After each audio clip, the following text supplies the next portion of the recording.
नमस्कार दोस्तों, रीति आइस यूट्यूब चैनल्स पे आप लोगों का हार्दिक स्वागत और अभिनंदन। आज हम लोग हिस्ट्री की नेक्स्ट जो श्रृंखला है, जो सीरीज है, उसको लेकर के आए हैं। और हम लोगों ने क्या देखा कि हम लोग 1717 तक का हम लोग ने उन्हें देखा है कि 1599 से लेकर के 1717 तक का जो डेवलपमेंट है, जो विकास है ब्रिटिश ईस्ट इंडिया कंपनी का इस देश में, और जो व्यापारिक विकास है, खासतौर पे स्टेप बाय स्टेप कैसे उनका डेवलपमेंट हुआ। साथ ही हमने ये देखा कि बंगाल के अंदर उनकी दिलचस्पी कैसे बढ़ी, और जो उनकी जो अ, बाद में जो उनका जो शिफ्ट हुआ है, उनका जो टारगेट था, या उनकी जो आर्थिक हितों से जो है राजनीतिक हितों की तरह कैसे वो शिफ्ट हुए हैं, ये सब भी धीरे धीरे हम लोगों ने देखा है। और बेसिकली ये एक बार मैं रिकॉल और फिर से कर दूं कि 1707 में जैसे ही औरंगजेब की डेथ हुई, तो औरंगजेब के मरने के बाद जो छोटे छोटे राज्य जो है वो उभर करके सामने आने लगे। क्षेत्रीय शक्तियों का जो है इमरजेंस हुआ भारतीय नक्शे पे, और उसमें जो सर्वाधिक संपन्न राज्य था, समृद्ध राज्य था, वो था बंगाल। ठीक है। और बंगाल में मुर्शिद कुली खां जो है उसका शासन स्टार्ट हुआ। मुर्शिद कुली खान जो है, इसका राज्य जो है यहाँ पे स्टार्ट हुआ। अच्छा दोस्तों, एक चीज ये भी है कि मुर्शिद कुली खां जब स्वतंत्र नवाब बना भारत का, या स्वतंत्र सत्ता उसने स्थापित करी, उस जमाने में बंगाल की जो संपन्नता है उसमें और बढ़ोतरी हुई। और उसके पीछे दो रीजंस थे।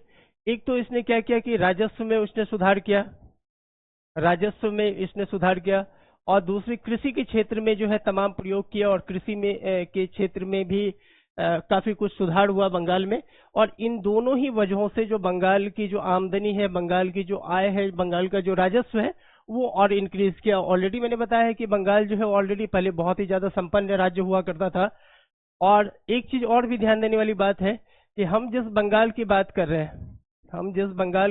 रहे हैं, ये बंगाल आपका था बिहार प्लस उड़ीसा प्लस पश्चिम बंगाल प्लस पश्चिम बंगाल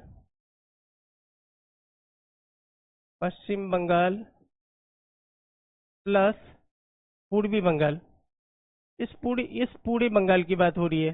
ठीक है ना। आज के डेट में देख रहे हैं जो बंगाल है, पश्चिम बंगाल का हिस्सा है, सिर्फ ये वाला जो पश्चिम बंगाल वाला हिस्सा है, ये है बस इनके पास में। ठीक है। बाद बाकी ये बिहार एक स्वतंत्र राज्य है, उड़ीसा एक स्वतंत्र राज्य है, पूर्वी बंगाल एक स्वतंत्र राज्य है, झारखंड बिहार से अलग होकर के एक स्वतंत्र राज्य बना। ठीक है ना। तो ये तमाम चीजें हैं। और इस बंगाल की हम लोग बात कर रहे हैं, तो मुर्शिद कुली खां जब शासक बना है, तो मुर्शिद कुली खां के जमाने में बंगाल की जो आमदनी है, बंगाल की का जो राजस्व है, उसमें डे बाय डे ग्रेजुअली और भी ज्यादा बढ़ोतरी हुई। अब यहाँ पे क्या होता है कि इसने अपनी सत्ता को कब स्थापित किया है? 1707 में। और हमने ये बताया आपको कि उसे फरमान कब मिला था? 1717 में। और वो किसने दिया था? तो फर्रुख सियर ने। और इसे गोल्डन फरमान भी कहा जाता है, या Magna carta of British East India company भी कहा जाता है। मैग्ना कार्टा महाविशेषाधिकार या विशेषाधिकार पत्र उसको क्यों कहा जाता है? कि मैंने बताया था कि इसकी आमदनी में 26 गुना ज्यादा की बढ़ोतरी हो गई इस विशेषाधिकार पत्र के बाद। 26 गुना अधिक की बढ़ोतरी क्या हो गई। तो अब यदि 1717 के आगे की हम लोग बात करें, तो 17 से अब यहाँ पे 1717 के बाद यदि हम लोग बात करें, सॉरी, 1717 की बात करें, तो 1717 से लेकर के 1757 की हम लोग बात करते हैं।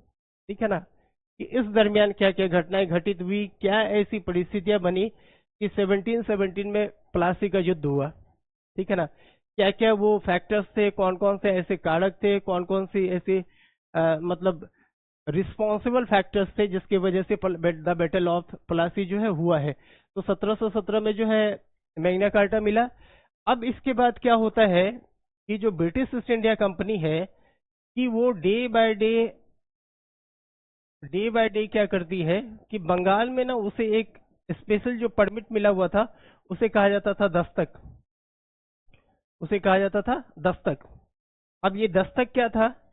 कि दस्तक के द्वारा अंग्रेजों को बंगाल में व्यापार करने की विशेष छूट थी।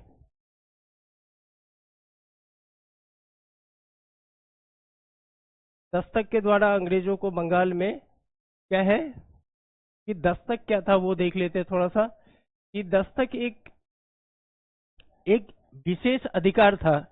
इस अधिकार के तहत क्या था कि बंगाल के अंदर कोई भी बिना कर दिए हुए, ठीक है ना, या ये करों का एक विशेष छूट था, करों में या टैक्सेस में दी जाने वाली विशेष छूट, एक स्पेशल छूट था जो अंग्रेजों को मिला हुआ था बंगाल के अंदर।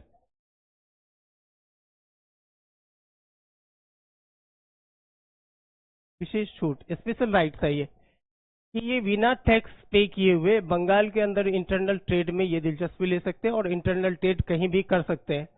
और दूसरा चीज क्या था कि अब इन लोगों ने इस दस्तक का दुरुपयोग कैसे करना चालू किया। दो तरीके से इन लोगों ने स्टार्ट किया दस्तक का दुरुपयोग करना, कि एक तो ब्रिटिश ईस्ट इंडिया कंपनी ने क्या किया कि ये जो दस्तक है उसको क्या किया कि जो इंडिविजुअल ब्रिटिश ट्रेडर्स थे उसको बेचना स्टार्ट किया। जो स्वतंत्र व्यापारी थे, स्वतंत्र व्यापारी जो है अंग्रेज, उनको ये दस्तक बेचना उन्होंने स्टार्ट किया। दूसरा ये इन्होंने क्या किया कि जो भारतीय व्यापारी है, भारतीय जो व्यापारी थे जो बंगाल के अंदर व्यापार कर रहे थे, उनको भी ये दस्तक बेचना स्टार्ट कर दिया। अब देखिए क्या है कि British East India Company Bengal को खुद टैक्स नहीं दे रही है, ये टैक्स नहीं पे कर रही है। अब जो इंडिविजुअल ट्रेडर्स है, अंग्रेजों का जो इंडिविजुअल ट्रेडर्स है, जो कोई ट्रेड कर रहा है, वो जो टैक्स दे रहा है वो टैक्स भी नहीं दे रहा है ड्यू टू क्या, दस्तक। कि यदि मान लीजिए कहीं कोई ऑफिसर से उसने आपसे चेक किया कि भाई आप जब ट्रेड कर रहे हैं आपके पास लाइसेंस है, परमिट है या समथिंग कुछ है, तो उन्होंने क्या किया, इसी दस्तक को दिखाया कि हाँ हमें कुछ स्पेशल राइट जो है मिला हुआ है। तो इनके द्वारा भी टैक्स जो मिलना था बंगाल को वो नहीं मिल पा रहा है। और जो कुछ भारतीय व्यापारी थे वो भी जो टैक्स पे कर रहे थे एक नियत समय पे, वो भी टैक्स नहीं पे कर रहे थे। तो अब क्या हो रहा था कि बंगाल को दोनों ही तरफ से राजस्व का डे बाय डे क्या हो रहा था, नुकसान हो रहा था। उसका राजस्व जो है वो ऑलवेज क्या हो रहा था, डाउन हो रहा था। और जो ब्रिटिश ईस्ट इंडिया कंपनी थी उसकी आमदनी डे बाय डे बढ़ रही थी, वो तो खुद टैक्स पे ही नहीं कर रही थी, ऊपर से क्या है कि इस लाइसेंस को, उस परमिट को बेच करके और वो उससे भी अर्निंग कर रही थी।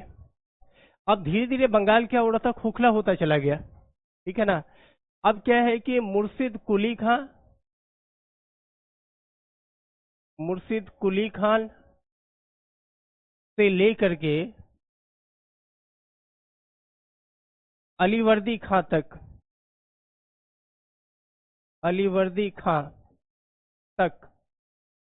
क्योंकि 1756 तक ये शासक रहा है अलीवर्दी खां, यहां तक जितने भी शासक आए उन लोगों ने ब्रिटिश ईस्ट इंडिया कंपनी पे नियंत्रण स्थापित करने की कोशिश की। ऐसा नहीं कि उन्होंने कोशिश नहीं किया है, ब्रिटिश ईस्ट इंडिया पे हर संभव कंट्रोल बनाए रखा जा सके, या ये इनके द्वारा जो दस्तक का दुरुपयोग है या तमाम जो नियम कानून का जो दुरुपयोग किया जा रहा है अंग्रेजों के द्वारा, उस पर किसी भी तरीके से नियंत्रण स्थापित किया जा सके, इसका प्रयास किया जाता रहा।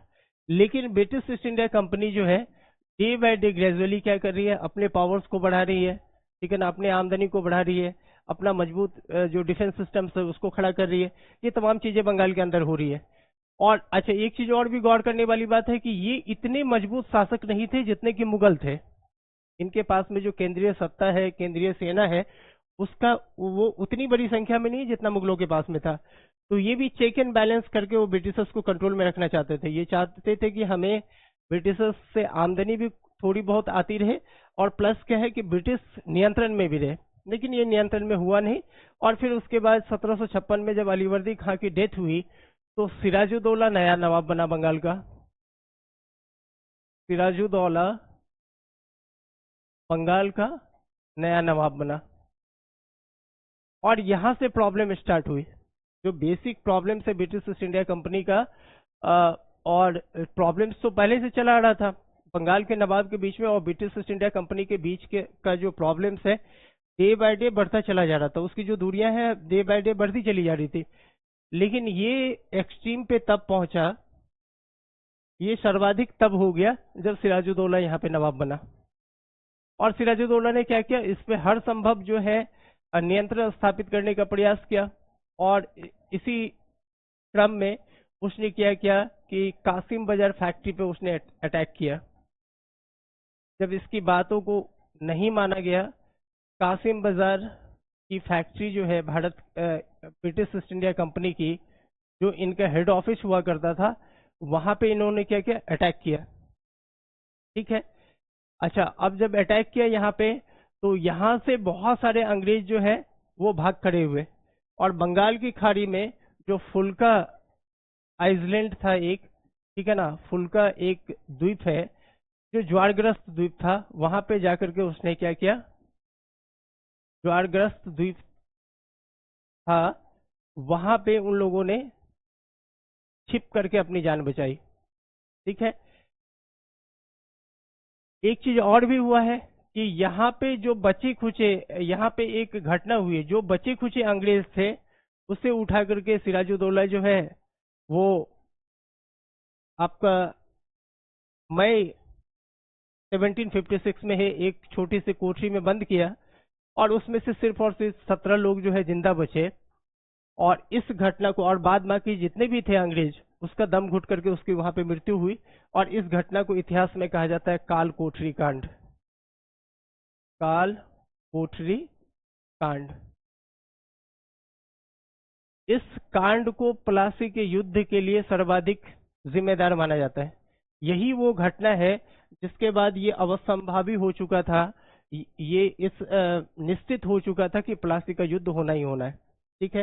तो काल कोठरी कांड जैसे ही घटना हुई, तो रॉबर्ट क्लाइव मद्रास का कमिश्नर था, उस टाइम में गवर्नर था। उसे जब ये सूचना मिली तो वो फिर मद्रास से जो है बंगाल की तरफ कूच किया कुछ सेनाओं के साथ में। और उसने क्या किया, एक ग्रुप बनाया। ठीक है ना। सिराजुद्दौला से जो जो असंतुष्ट लोग थे उसका, प्लस कुछ ऐसे सेनापति जिसको कुछ प्रलोभन दिया गया, उसके थ्रू उसने क्या किया, एक कॉन्स्पिरेसी प्लान किया, एक षड्यंत्र प्लान किया। और उसमें जो सभी लोग थे, उसमें थे मीर जाफर, जो उसका सेनापति था सिराजुद्दौला का। इसे इसने प्रलोभन दिया था कि प्लासी के युद्ध में यदि आप हमारा साथ देते हैं तो आगे हम बंगाल का नया नवाब जो है आपको बनाएंगे। दूसरा था जगत सेठ। जगत सेठ ये उस समय दुनिया के सबसे बड़े बैंकर्स में से एक था। अब ये इतने बड़े बैंकर्स थे, ये इतने रिचेस्ट आदमी थे उस जमाने में कि इन्होंने ब्रिटिश ईस्ट इंडिया कंपनी को 20 लाख रुपए का कर्ज दिया था। ठीक है ना। तो इसे भी एक व्यक्तिगत प्रॉब्लम थी सिराजुद्दौला के साथ में, और इसने भी क्या किया कि अंग्रेजों के साथ में ये मिल गए। फिर उसके बाद है कि सेठ अमीन चंद, सेठ अमीन चंद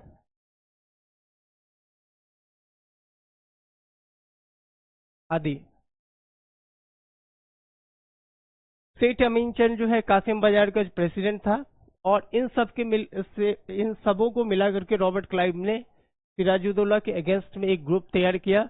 और फिर उसके बाद 23 जून 1757 को जो प्लासी, जो वर्तमान नादिया जिले में आता है, वहां पे एक युद्ध होती है 23 जून 1757 को। ठीक है। प्लासी का युद्ध, क्योंकि उस जगह पे पलास का काफी सघन मात्रा में जो है वहां पे होती थी, और इसीलिए वो जो जगह है वो क्या कहलाया, प्लासी। और वर्तमान जो नादिया जिला है जहाँ पे चैतन्य महाप्रभु का जन्म हुआ है, उसी जिला से संबंधित ये जगह है। तो यहाँ पे घटनाएं, यहाँ पे युद्ध हुआ। एक तरफ रॉबर्ट क्लाइव था और ब्रिटिश ईस्ट इंडिया कंपनी की छोटी मोटी सेनाएं थी, और दूसरी तरफ जो in against of that Sirajuddaula की एक मजबूत सेना थी। लेकिन उस मजबूत सेना को भी एक कमजोर सेना ने पराजित किया। क्यों? क्योंकि उसके पीछे था षड्यंत्र।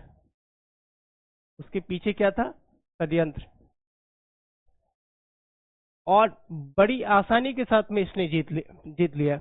और इसीलिए जब इस युद्ध की हम लोग बात करते हैं तो इस युद्ध को इतिहास में जो है कूटनीतिक जीत माना जाता है, डिप्लोमेटिक विन या स्ट्रेटेजिकल विन कहा जाता है इसको। जबकि 1764 का बक्सर का जो युद्ध है वो अपने सैनिक क्षमताओं के बदौलत अंग्रेजों ने जीता था।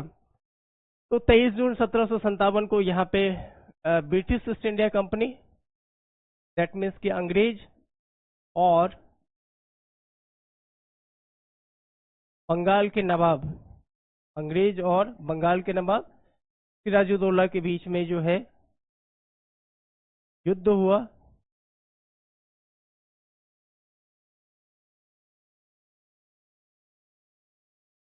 युद्ध हुआ। इस युद्ध में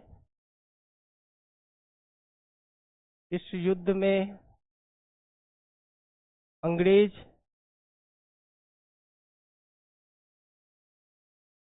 विजयी हुए। ठीक है। और इस युद्ध में जो अंग्रेजों का जो प्रतिनिधित्व है, ब्रिटिश ईस्ट इंडिया कंपनी का जो प्रतिनिधित्व है वो किसने किया था? रॉबर्ट क्लाइव ने। किसने किया था? रॉबर्ट क्लाइव ने। ठीक है। अब जब इस युद्ध को जीता तो मीर जाफर को उसने क्या किया? बंगाल का नया नवाब बनाया। मीर जाफर को क्या किया उसने? बंगाल का नया नवाब बनाया। ये क्या था? एक कठपुतली शासक था। ये क्या था? एक कठपुतली शासक था या कठपुतली नवाब था, जिसको पपेट किंग्स भी कहा जाता है। क्यों? क्योंकि ये अंग्रेजों के रहमो करम पे, रॉबर्ट क्लाइव के रहमो करम पे ये जो है बंगाल का जो है नवाब बना था। अच्छा, अब होता क्या है कि जब प्लासी के युद्ध को जीता और मीर जाफर को जब अगला नवाब बनाया है तो उसने क्या किया कि प्लासी के युद्ध में अंग्रेजों को जितना नुकसान हुआ था आर्थिक रूप से, वो सबकी भरपाई मीर जाफर ने पूर्ति की और अंग्रेजों को उसकी भरपाई पूर्ति की। कुछ विशेष उपहार जो रॉबर्ट क्लाइव को दिया गया, नॉर्थ 24 परगना की जो जमींदारी है रॉबर्ट क्लाइव को दिया गया एज ए गिफ्ट। और ये तमाम जो बर्डन है ये सब बंगाल के राजस्व पे आया। ठीक है ना। और मीर जाफर को क्या था कि नवाब बनना था, तो अंग्रेज की सभी शर्तों को वो क्या किया? सहर्ष स्वीकार कर लिया या माना। और आगे भी जब भी कोई एक छोटा मोटा युद्ध होता था, उस युद्ध की क्षतिपूर्ति भी जो है वो बंगाल से वसूला जाता था। अब ऐसा कहा जाता है कि इतिहासकार उस जमाने में कहा करते हैं कि मीर जाफर ने क्या किया था कि अपने राज दरबार के सोने चांदी के जो चम्मच और बर्तन तक बेच दिए थे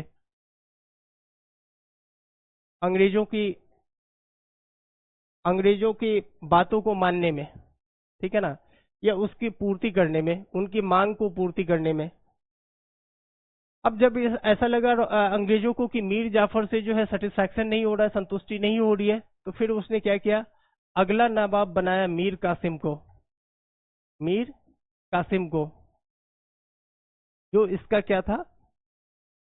सन इन लॉ था, इसी का दामाद था।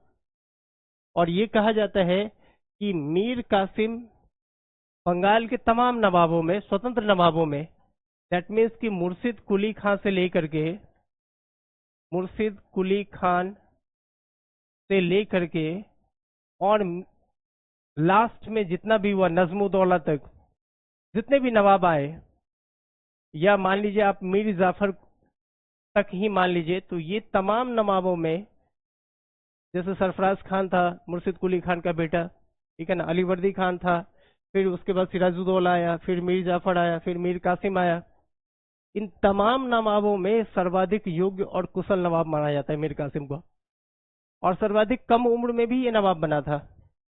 इसने बंगाल को अंग्रेजों के चंगुल में से बचाने के लिए हर संभव प्रयास किए।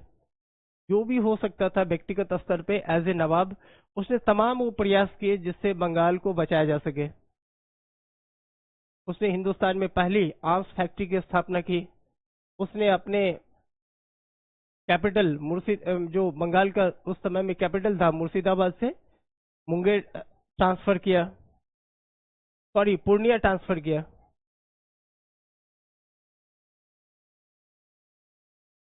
ठीक है, तो तमाम ये सारा जो भी है तो आज हम लोगों ने क्या है 1700 से 1757 तक का हमने जिक्र देखा है। अब अगले टॉपिक्स में हम लोग बात करेंगे 1764 की, या बैटल ऑफ बक्सर की, या बक्सर के युद्ध की। ठीक है, तो आज हम लोग इतना ही रहने देते हैं आज के वीडियो में। और अगेन एंड अगेन जो है, यदि वीडियो पसंद आती है तो उसको लाइक कीजिए, सब्सक्राइब कीजिए, और आप लोगों का दिन शुभ हो, मंगलमय हो, इसी शुभकामना के साथ इसको यहीं विराम देते हैं। धन्यवाद।